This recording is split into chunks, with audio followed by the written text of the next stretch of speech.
বিয়ে করতেছো? হাজেরার মারে আমি বিয়ে করতেছি? কই থেকে শুনলে এই কথা? কে কইলো তোমারে? কে কইছে শুনবা? আমার পলাই কইছে। তোমারে বাদাম মে পোলা কইছে আর হেডে হুইনা তুমি নাচা নাচে লাফালাফি শুরু করে দিছো। নিজামুদ্দিন, এই নিজামুদ্দিন, কি ব্যাপার? সালাম কালাম কি সব ভুলা গেলা? খেয়াল করি নাই, কিছু কইবেন? খেয়াল করবা কেমনে? তুমি তো আবার অন্য জগতের মানুষ, সারাদিনই সাহেব বিবি গুলাম লয়ে পইরা থাকো। আমাকে মতো শিক্ষকও খেয়াল করার সময় কই? আপনি আরো কিছু কইবেন? না, কি আর কইব? তোমার পিতা আবার বিবাহ করতেছে, সেই বিবাহের জনমত গঠনের ডিউটি পড়ছে আমার উপর। ও, তাহলে ওই জামাতে আপনিও শরীক হইছেন? হইতে হয়, হইতে হয়। আমাদের কাজই হলো জনমত গঠন করা। কিন্তু আব্বা কাজটা কি ঠিক করতেছে? এইটা বলা মুশকিল। তবে আমরা যদি এই কাজটার পক্ষ নিয়ে ভালো ভালো কথা বলতে থাকি, তাহলে মানুষ ভালো বলবে। আপনি একজন মাস্টার হইয়া এইরকম একটা কাজের পক্ষ লইবেন, আপনার বিবেক বলতে কি কিছু নাই? অবশ্যই বিবেক আছে। আমরা গ্রামের বিশিষ্ট মানুষ, আমাদের তো একটা পক্ষ লইতেই হয়। অবশ্য তুমি যদি এর বিপক্ষে থাকতে বলো, থাকবো। তাহলে আপনি আর বিপক্ষে থাকেন? সেইটা অবশ্য অগ্রিম বলা মুশকিল। তোমার বাপের কথা শুনি, উনি কি সুযোগ সুবিধা দেয় দেখি। তুমি আমার সাথে বিকালে দেখা করো। তুমি যদি তার চেয়ে বেশি সুযোগ সুবিধা দাও, তাহলে তোমার কথা বলবো। আচ্ছা যাই, বাবার মেম্বার আমার জন্য অপেক্ষা করতেছে। হ্যাঁ, পরে কথা বলবো। এরা তো আসলে একটা আস্থা বিশ্বাস। নিজামের মা, নিজামের মা, আই আই তুমি নাকি হাজেরার মারে বিয়ে করতেছো? হাজেরার মারে আমি বিয়ে করতেছি?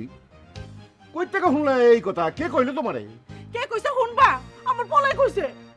তোমারে বাদাম মে পোলা কইছে আর হেডে হুইনা তুমি নাচা নাচে লাফালাফি শুরু করে দিছো। এইসব আজেরা বাতাল বাদ দিয়া আমার খাওন দাও, দাও। তোরে খাওন দিব না, তোমার মুখে আমি আগুন দিব। দূর যা, এই মাথার রেলই আমি জইলা বুইলা একেবারে শেষ হয়ে গেলাম। মাইনসিতে কে লেগে দুই তিনটা বিয়া করে, এখন তোমারে দেখে হারে হারে বুঝতেছি আমি, বুঝছো?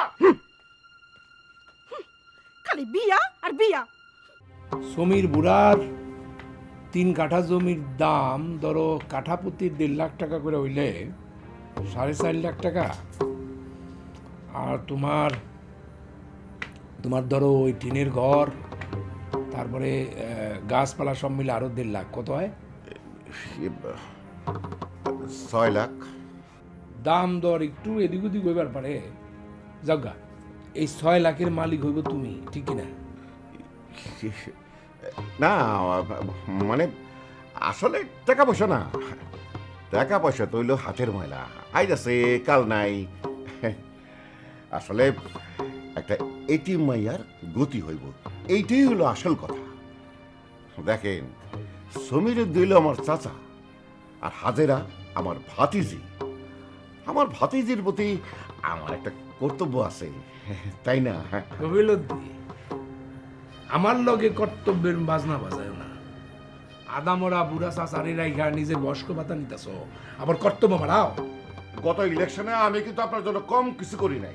আমিও তো তোমার জন্য কম কিছু করি নাই। ওই আদমরা চাচারি রাইখা জুয়ান মর্দ সস্ত হইয়া বয়স্ক ভাতা নিতেছ, কি হিসাব হইলা? কি হইল? কাঠের মতো শক্ত হইয়া গেলা কেন? তুমি 6 লাখ টাকার দান মারবা, আর আমি যাই না শুই না তোমার মতো একটা জুয়ারি। তাহলে আপনি কি চান অন্য গ্রামের মানুষ আইসা আমাকে 12 ভাত সময়টা নিয়ে যায়? এলাকার জনপ্রতিনিধি হিসাবে এটা আমি হইতে দিতে পারি না।